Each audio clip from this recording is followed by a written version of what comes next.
Bonjour à tous, bienvenue dans Planète Bourse, des introductions en bourse et des résultats d'entreprise au programme du jour. A tout de suite.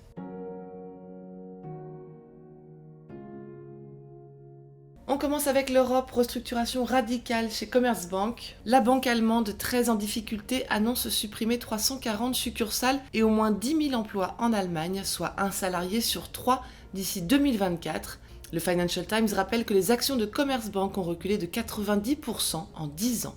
Nicolai Tangen, le directeur du Norwegian Oil Fund, le plus grand fonds souverain du monde, s'indigne de l'orientation du marché en mentionnant la multiplication des SPAC, l'inquiétante bulle des actions ou encore les traders amateurs. Le quotidien britannique rappelle que le fonds pétrolier norvégien détient en moyenne 1,5% de toutes les actions cotées en bourse dans le monde. BBVA s'est refait une santé. La banque espagnole qui dévoile 1,3 milliard d'euros de bénéfices trimestriels annonce racheter 10% de ses actions et renouer avec le versement de dividendes à hauteur de 35 à 40% de ses bénéfices. Il n'y aura pas de champion européen de la construction navale. La fusion entre Fincantieri et les chantiers de l'Atlantique est avortée sur fond d'inquiétude quant à la concentration de l'industrie ainsi qu'au contexte de pandémie. Le projet, initié il y a 3 ans, devait donner naissance à un acteur capable de concurrencer les rivaux américains et chinois, mais il inquiétait l'Europe sur une éventuelle hausse des prix des navires de croisière. Ericsson fait mieux que prévu, le Suédois s'offre 1,3 milliard de dollars de bénéfices trimestriels grâce à ses ventes d'équipements 5G en Asie, en Europe et aux États-Unis et au déboire de son concurrent Huawei. Tencent Holding prend une participation minoritaire dans le développeur de jeux vidéo français Dontnod Entertainment pour 30 millions d'euros. Par cette opération qui suit son investissement dans le français Voodoo l'an dernier, le géant chinois confirme sa volonté d'élargir son marché en dehors des jeux de tir et des jeux de rôle.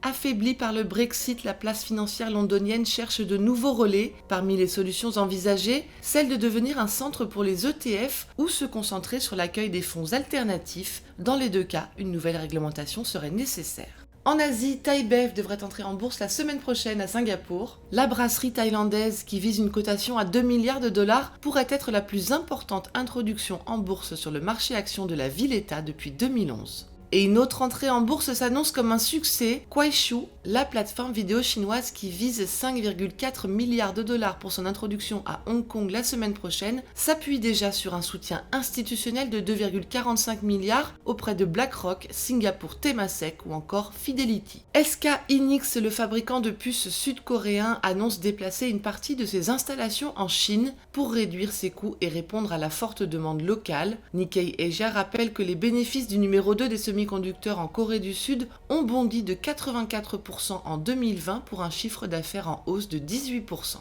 Et les banques thaïlandaises accusent un sévère recul. Les bénéfices nets chutent de 52% chez Bangkok Bank, de 33% chez Siam Commercial Bank, de 43% chez Krung Thai Bank et enfin de 24% chez Kasikorn Bank.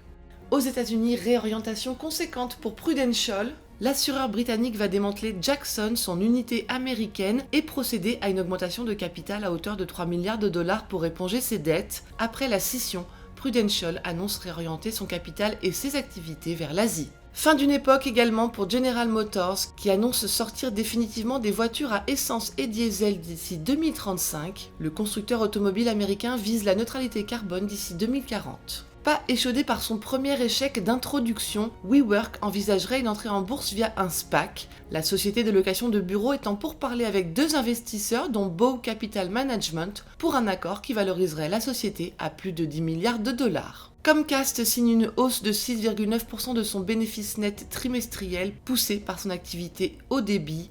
Le groupe de médias américain compense ainsi les pertes de ses unités cinéma et parcs à thème. Mondelez fait mieux que prévu. Le fabricant des Oreos a pu compter sur la gourmandise des confinés pendant la pandémie pour signer des ventes trimestrielles en hausse de 3,2%. Le géant agroalimentaire annonce par ailleurs accélérer sur le numérique. Et enfin, sans surprise, Southwest Airlines et American Airlines enregistrent des pertes records en 2020. 3,1 milliards de dollars pour Southwest, soit une première perte en 50 ans, et 8,9 milliards pour American Airlines, des reculs toutefois plus faibles que ce que les analystes avaient prévu. Voilà ce qu'il fallait lire aujourd'hui sur les unes du Monde. À lundi!